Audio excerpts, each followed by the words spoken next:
वहां पे हमारा 2 दिन धरना चला और कन्नौजिया ग्रुप पे ये तय हुआ वहां पे कुशीनगर में कि अगर शुगर फैक्ट्री की जमीन बिकेगी उसका पहला जो भुगतान होगा तो किसानों को देना पड़ेगा।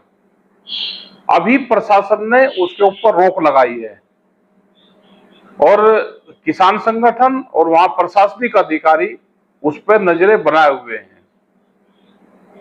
दोनों लोग वहां पे नजरें बना रहे और संगठन वहां पे मजबूत है। 70 करोड़ रुपए से ज्यादा का भी उस फैक्ट्री में बकाया है। अब अगर जमीन बिकेगी तो पहला हक किसान का है, जो वहां पे लेबर है, मजदूर है उसका है, जो वहां के ट्रांसपोर्टर्स है उनका है। जमीन बिके तो उनका जाना चाहिए।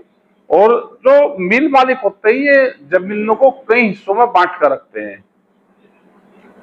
कुछ उस संस्था के नाम होगी जो कंपनी है शुगर मिल की, कुछ दूसरी होगी, कुछ इंडिविजुअल नाम से भी होती है।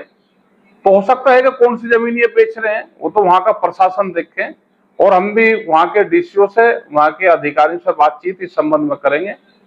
इसमें कल चिट्ठी जारी इसमें हम करेंगे और इसका पूरी जानकारी लेंगे। उत्तर प्रदेश में जीरो टॉलरेंस की बात कही जा रही है। लगातार भ्रष्टाचार के बहुत सारे मामले सामने आए। यहाँ भी 2 दिन पहले एक लेखपाल 10,000 रुपए में रिश्वत लेते गिरफ्तार हुआ, एक चकबंदी लेखपाल देवबंद में गिरफ्तार हुआ।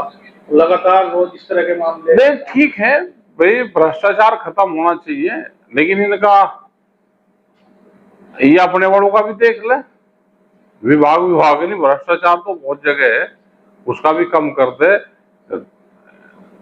अगर कोई टेंडर होता है तो उसमें भी वो भी भ्रष्टाचार ही है कि 15% जा रहा, 10% जा रहा, 20% जा रहा, वो भी भ्रष्टाचार ही है। वो कहां तक जा रहा है इसको रोकना चाहिए। सरकार अगर इस पर लगी है तो इसको रोकने का काम जरूर करे। तो किस तरह रुकेगा? क्योंकि अभी तक तो कोई इस तरह का मामला ऐसा था ही नहीं कि सरकार को कार्रवाई करने की उसमें थी। अभी तक रिश्वत शिकायत करता हूं तो बच्चा जा रहा है। रिश्वत देने वाला भी दोषी है, लेने वाला भी। रिश्वत देने के कई हुनर अब हो सकते हैं। अकाउंट में सीधा पैसा ट्रांसफर भी करवाते हैं और दूसरे के अकाउंट में करवा देंगे, तो ये पकड़ में कैसे आएंगे। जमीन भी किसी न किसी के नाम करवा लेते हैं। ये भी कुछ चीजें आई थी कि किसी की जमीन किसी रिश्तेदार के नाम करवा दी। तो ये देखना पड़ेगा कि कैसे इससे निजात मिलेगी। मुजफ्फरनगर शामली में भी कई शुगर मिल है।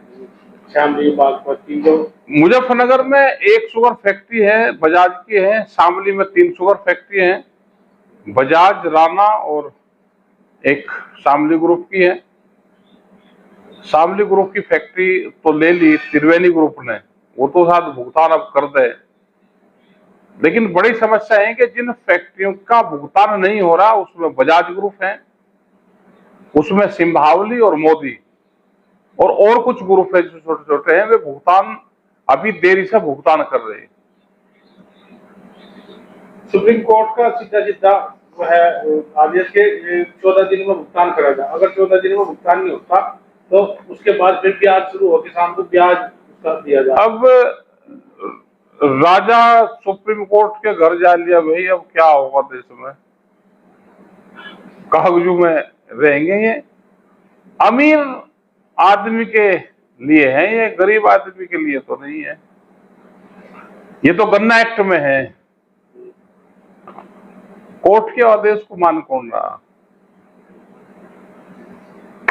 तो अभी आपने कहा कि राजा सुप्रीम कोर्ट, भाई राजा है, राजा को कोर्ट में जाना चाहिए पेशी पे। राजा कोर्ट में जा रहा हूं वहां में। कोर्ट के तो बाहर को भी कोई नहीं जाता, खुशी हालात भी कोर्ट में नहीं जाता। राजा भाज भाज के जा रहा। क्या कारण मान लीजिए? वो कारण क्या, कोर्ट क्या है भाई। कोर्ट तो पूजनीय होता है, अपना काम करे। गन्ना पे है। हमने तो ये कहा है कि डिजिटल इंडिया कैंपेन देश में चल रहा, इसे गन्ना भुगतान को भी उसी से जोड़ दो। हम गन्ना डाल रहे हैं, जैसे डीजल लेते हैं और तुरंत हमारा पैसा अकाउंट से कट जा, तो ऐसे ही हमारे अकाउंट में पैसा भी आ जाए। इनकी लिमिट बनानी पड़ेगी और लिमिट से सीधा पैसा ट्रांसफर हो किसान के खाते में। तो प्रधानमंत्री जी ये काम भी कर दे, कम से कम एक ही काम जीवन में कर ले अपने, तो उनका उद्धार हो जाएगा। एक वारंट आपके यही है चौधरी महेंद्र सिंह टिकैत जी का, जो स्वर्गीय चौधरी महेंद्र सिंह टिकैत जी है, उनके खिलाफ एक गिरफ्तारी वारंट आया है। ये रूटीन में जो कर्मचारी होते हैं, रूटीन में कोई केस होगा और रूटीन में पढ़ता नहीं, कोई देखता नहीं, ना कोई पुलिस वाला लेकर आ रहा, ना वो देख रहा, कोई नहीं, सब अपना ड्यूटी कर रहे और घर भागने की तैयारी रहे कि ड्यूटी खत्म करूं, 10 से 5 ड्यूटी है, खत्म करूं और अपने घर जाऊं। तो ये ठीक चीज नहीं है कि 13 साल बाद में भी मृतक आदमी का घर पे वारंट जा रहा है। तो इसमें फेलियर नजर आता है इस चीज में।